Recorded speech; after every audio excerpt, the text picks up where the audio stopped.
3 pautas muito importantes que vão pautar as eleições no Brasil. Covid, vacina, com certeza, isso para cima do Bolsonaro. Economia, vai pegar muito. E a terceira pauta, que vai voltar em algum momento muito forte, é a pauta dos costumes. Aonde você vê o Lula hoje muito forte, 16 a 24 anos, que é praticamente o cara que não viu o Lula ser presidente, é o percentual que mais vota nele. É curioso isso, Curioso. né? É o cara que não viu, certo? Que já faz um bom tempo. É o cara que mais vota nele. E o que chama atenção? O público evangélico cresceu muito. Então, a tendência da pauta dos costumes vai ser muito difícil para os candidatos. Muito difícil. O que eles vão falar? Quando perguntarem de aborto, que ele tocou no assunto, liberação de maconha, armas. Quer dizer, isso vai pegar na eleição. Vai ser um assunto muito bem discutido e que eles terão que ter estratégias muito boas para, da noite para o dia, não perder muito, ou para um lado para o outro. Principalmente entre os jovens, na pauta dos costumes. Qual vai ser a pauta? Porque a partir do momento que você possa ter uma pauta em cima disso, pode ser que o eleitorado mais idoso você perca na outra ponta.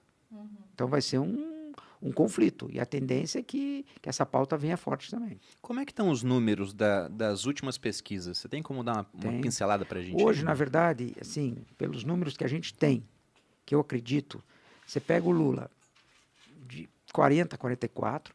Nossa, tudo isso mesmo? 40 a 44. Nossa. Você pega o Bolsonaro... Não foi uma pesquisa feita na CUT, isso não? Não? Poxa, assim, chocante. de 40 a 44. Você pega o Bolsonaro, te diria aí de 30 a 26, se ele tem. Nossa, está muito nos dois mesmo. O Moro, te diria de 7 a 10. Dória, 2, 3. Ciro, 5 a 7. É isso. Esse é o quadro hoje. Só que, o que acontece? A eleição ela vai começar, o jogo vai começar. Se você pega uma diferença de 10, 12 pontos entre Lula e Bolsonaro, não é muita coisa. Se você dizer assim, eu não diria o Bolsonaro já perdeu, o Lula já ganhou. Está muito longe. Muitas coisas vão acontecer. Muitas coisas vão acontecer durante o processo.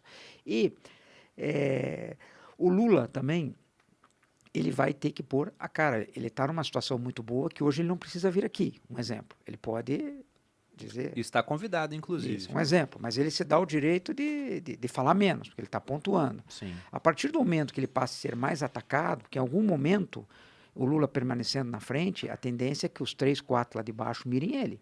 Deixe de mirar um pouco o Bolsonaro para mirar o Lula. Aí ele vai ter que começar a falar mais. Certo? Ele vai ter que se expor mais.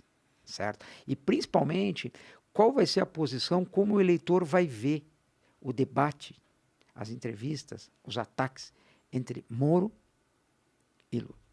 Isso eu acho que a gente não tem a resposta ainda. A população ficará com pena do Moro ou culpará o Moro? A população vai culpar o Lula ou vai absolver o Lula de novo? Então, quer dizer, essa é uma resposta que ninguém tem. Isso a gente vai ver nas entrevistas, nos debates, o que cada um vai falar. Então, eu tenho vamos bastante aguardar. medo do Lula, porque ele vira o jogo, né? Só numa oratória. Ele mas tem uma oratória muito boa. Agora, isso em ambientes positivos. Exatamente. Por exemplo, ele foi lá no Podpah fazer o discurso dele e ele basicamente repetiu, totalmente livre, sem nenhum tipo de contestação, o papinho, né? Sim. O papinho, que é a história que ele até acredita. Poxa, Lula, vem aí pra gente dar uma contestada em você, Uma né? cutucada. Não sei, eu vou deixar o Bruno, eu vou Até, ficar só assim. já adiantando aqui, eu falei outro dia no aniversário do podcast que esse ano eu queria trazer os presidenciáveis para cá. E já temos um primeiro que topou. O Dória vai vir aqui no podcast. Então vamos aí falar com o Dória, estamos tentando contato com os outros também, para que vocês possam, né, dentro aqui do podcast, com os questionamentos que a gente vai fazer, decidir melhor em quem vai votar. Agora tem 2 pontos eu que... ele, amor. Deixa ele falar. Sim, por favor, complete. Isso liga um pouco com a pergunta do Bruno do início, né? O que está na cabeça deles? Obviamente que a resposta é não ter a menor ideia, mas a gente só pode elocubrar, e pelos discursos que o Lula tem trazido, ele vai repetir a narrativa que o PT já construiu, que já está reproduzindo, e eles são muito bons nisso, né? Construir uma narrativa simples, clara, com uma historinha de redenção, e que eu não tenho dúvida que ele realmente acredita nisso, que ele está vivendo isso. Quer dizer, o Brasil, um país eternamente injusto, de conflito de classes, e de repente vem finalmente um homem do povo, do interior do Pernambuco, um operário que vira presidente, e aí a vida das pessoas fica feliz, e aí não tem mais fome, não tem mais desemprego, ninguém mais sofre no Brasil, é uma maravilha, melhor presidente da história, Lula, até que as elites malvadas, as elites invejosas, que na verdade no fundo não gostam de ver pobre andando de avião, as elites que nunca se conformaram e tem um cara do povo, elas vão lá e derrubam injustamente esse presidente eleito. E aí ele é preso, injustiçado, e como toda história de redenção tem que terminar com a apoteose dele, o ápice, que é ele Jornada retornando. do herói purinha. A pura jornada do herói, e não tenho dúvida que está na cabeça dele, e essa máquina política já está repetindo isso ad náusea. Por enquanto, onde eles vão num podcast de pessoas que talvez não querem confrontar ou não têm os fatos, ele vai lá e fala sozinho.